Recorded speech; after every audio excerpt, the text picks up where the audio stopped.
El cólera es una enfermedad diarreica aguda que si no se trata puede causar la muerte en cuestión de horas. Los investigadores calculan que cada año hay en el mundo entre 1.3 y 4 millones de casos de cólera y entre 21.000 y 143.000 defunciones por esta causa. Hasta el 80% de los casos pueden tratarse con soluciones de rehidratación oral. Los casos graves necesitan rápidamente líquidos intravenosos y antibióticos.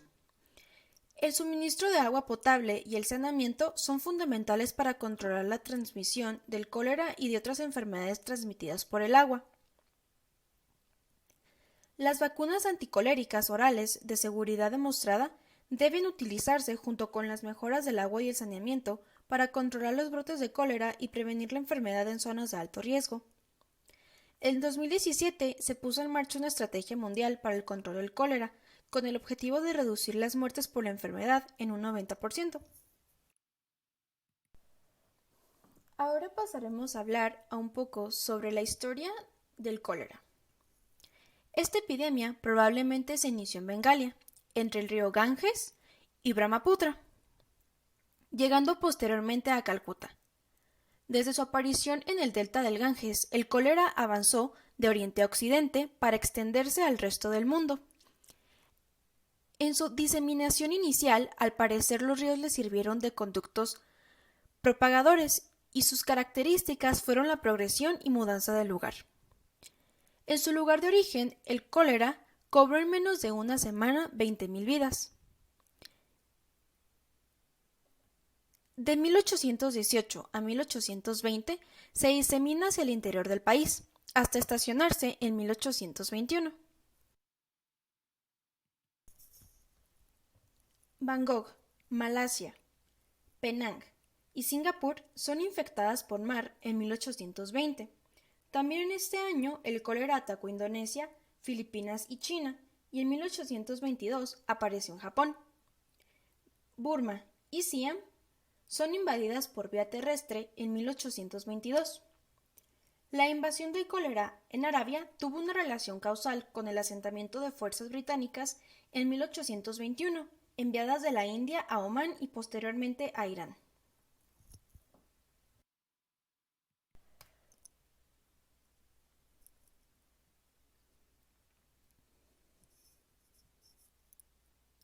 Su perfil básico nos indica que es una bacteria que se dedica a la inflamación, invasión y destrucción de tejidos. No se teñirá con el método de Gram.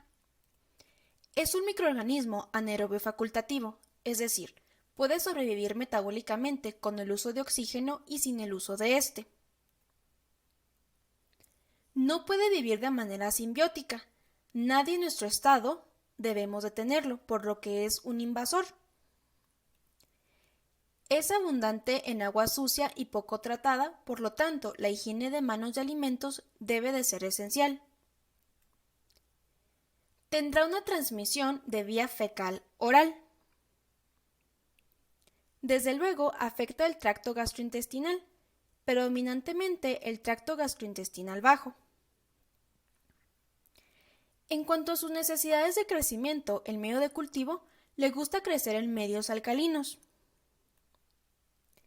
Este es de interés humano, o sea que solo va a afectar a el humano, y su prevalencia es considerada históricamente una de las bacterias que pueden generar epidemias devastadoras, dado su potencial de contagio.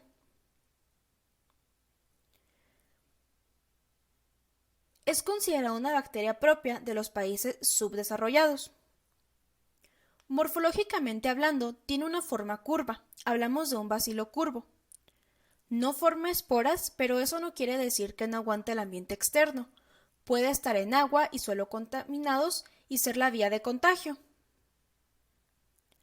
Otra de sus necesidades fisiológicas es que fermenta la glucosa y va a tener la ayuda de la catalasa y de la oxidasa, o sea, será catalasa positivo y oxidasa positivo. Tradicionalmente se dice que se encuentra en alimentos del mar, con mala cocción, pero cualquier alimento que haya sido mal cocinado, maltratado o mal manipulado es potencialmente un transmisor del cólera. Hay poblaciones que están en más desventaja, como las personas con tipo de sangre o personas cuyo ácido clorhídrico está disminuido, ya sea por una enfermedad o medicamentos, y estos tienen un mayor riesgo de ser acreedores a infecciones por vibrio cólera.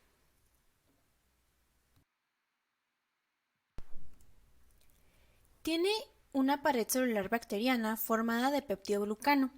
Por dentro, al igual que otros microorganismos, tiene citoplasma, cadena de ADN, trabajadores ribosomales, precisamente los que recibirán la orden del ADN para llevar a cabo tareas de estructura, fisiología, metabolismo o formación de toxinas. Otras características resultantes del vibrio cólera es que posee un flagelo en una de sus terminaciones y le permite movilidad más adecuada, y también cuenta con algunas vellosidades denominadas pilis, las cuales utiliza como factor de adhesión. Estos le ayudan a engancharse al tejido una vez que ha llegado al sitio de ataque.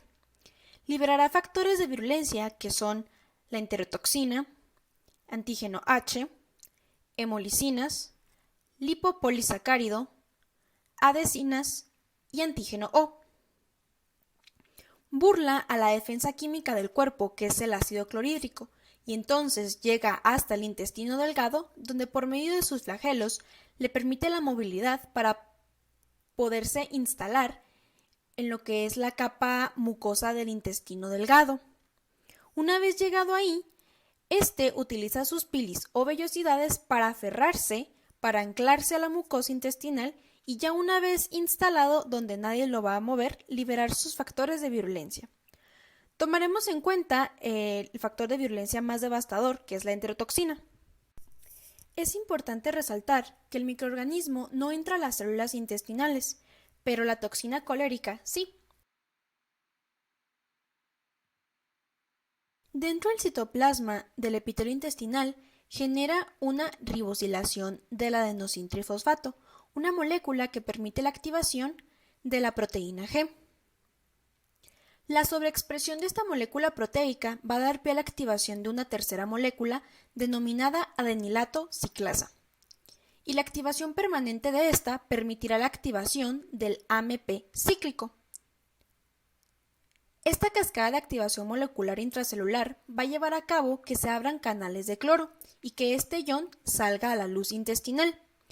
El problema es que sale al lumen intestinal, pero no puede regresar porque los canales de sodio y de cloro van a estar cerrados por los factores de virulencia del vibrio cólera, y este se quedará permanentemente en el lumen sin poder regresar. El cloro, también al tener restringido su regreso, también el sodio lo estará, y este se quedará igual en el lumen y empezará a sobrecargarse y habrá un desequilibrio electrolítico. También el potasio, al salir del epitelio de las células del lumen, a su vez hará que salga el bicarbonato, generando un acúmulo de moléculas osmolarmente activas dentro del interior intestinal, lo cual va a generar un mecanismo de ósmosis. Entonces el agua de los tejidos empezará a salir, tratando de diluir estos iones, causando una posterior deshidratación.